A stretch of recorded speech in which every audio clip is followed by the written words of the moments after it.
Ju nuk e meritoni këtë vendburim. Me këtë thirrje dhe pankarta në duar, naftëtarët e Patos Marinzës kanë vijuar për të dytën ditë radhazi protestën para zyrave të kompanisë Bunkers Petroleum në Fier në ditën e 16 të grevës. Pavarësisht se kompania vijon të hesht pa ofruar asnjë zgjidhje konkrete, punonësit thonë se nuk do të ndalen.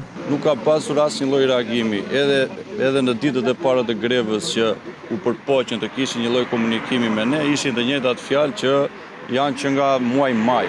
Pra nuk ka asnjë lloj propozimi të ri konkret nga ana e tyre. Pjesë e grevës prej 16 ditësh, Dorian Dylmishi ka pohuar se rezistenca do të vijojë deri në plotësimin e kërkesave. Ne do vazhdojmë, nuk kemi asnjë mundësi tjetër, nuk kemi asnjë mbështetje as nga shteti jon.